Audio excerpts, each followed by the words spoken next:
I've just found time to do a bit of work on this Denbigh drill, but before I show you what's been going on, we had some comments on the last video which was great, and I've done a list of them. So Glenn Morland said don't bother removing the flat belt stepped pulley and go off and find all the right bits to put it back to original. That's a really nice idea, but I suspect what's happened is this one's got the bits missing because that's happened to it already. I'd have to go and rob bits off another one, and you know, putting the time and effort in to tour around the country finding the parts. So valid comment, maybe not for me. Robert Young, when we were looking at the state of this originally, half of it was seized up. He was encouraging me just to give it time, soak it all with oil. And earlier on this year we had a really hot spell of weather, and this was in full sun, and it had been soaking for a couple of months, and it all freed off. So Robert, yeah. Stephen Deakin, he was saying use modern multi-V belts to keep the stepped pulley. That's great, lovely idea. It will involve cost. Buying a multi-V belt pulley for a lay shaft and buying the belt. And in a moment I'll show you the reason why I won't be going down that route. Although again, a valid reasoning, a multi-V belt will run on the stepped flat belt pulleys, no worries, because they're large in diameter. And now we've got a reference to Jeff Bradshaw and his Elderly Iron channel.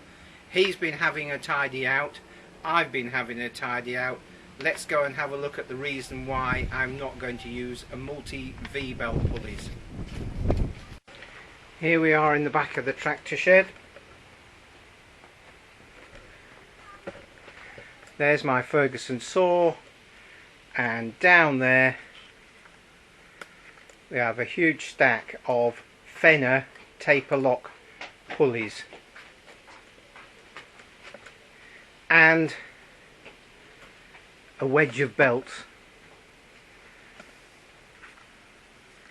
So Jeff Bradshaw was reducing his stock of things, and one of the ways of reducing those is by using them.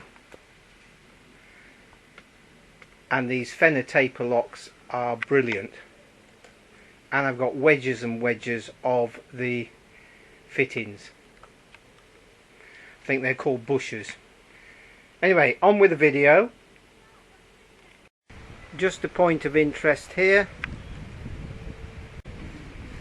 Machine Tools and Woodworking Machinery, Canal Street, Nottingham. WM Watts Limited. Supplied by. Another interesting bits and pieces is this is something that I've rescued from Uncle Harold's workshop. There was a load of these. This is a bit of CO2 gas cylinder, and I might do a video about that, but I've made a series of chimes, quite large diameter ones.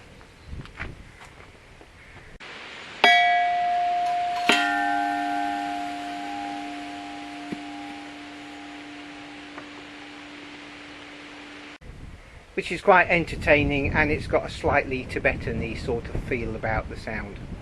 But let's have a look at what we've been doing today. We're going to have to move to handheld camera. So we're just showing the top of the drill here, and we're in the shade and it's a bit breezy. But as you could see, and I can hardly see, there we go. There are two screws there. They've come undone. And then there are two bolts there that hold a bearing cap, and there are two screws there that hold the top of the gearbox. They've both come undone, and right at the back there there are 2 bolts that hold another bearing cap. So they've all come undone by soaking everything and giving it plenty of time. So I'm going to take that lot off, including this domed cover, which reveals the bevel gears. So I'll probably do that now, just whilst we can see it in situ. So here we go, here's the bevel gears and then the bearing cap. So I'm just going to take all this lot apart now. So I've removed that shaft, and I also had to loosen the gearbox up, and there's 1 bolt that holds the gearbox in place on that boss there, and when you undo that bolt the oil pours out. So let's just have a look at the gearbox down here. There it is, and there's the oil hole. So you've got to have a container of some form, but when that is loosened off, then the shaft will lift up and turn sideways, meaning that the gearbox can spin slightly to let the stepped pulleys out of the way. Because looking on the drill, on that bearing there's an extension that goes inside the smallest stepped pulley, so you can't just lift the whole lot up. You've got to allow the gearbox to move slightly. Here's the shaft. That end there looks like we've had a bit of water in it, and there's the dog clutch. And let's just have a look at the bearing caps.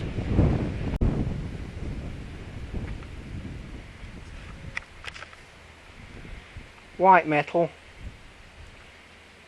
This one's quite worn on the right hand side, but I'm sure it'll be fine.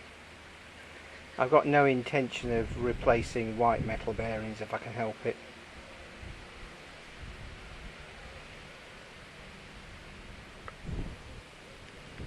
And this is just something that I found in Uncle Hal's workshop. Tandem bearing metal.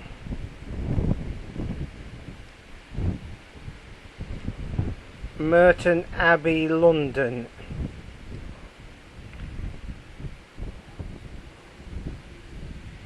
Anyway, so if you want to see more about Uncle Harold's workshop, I will put a link in the description.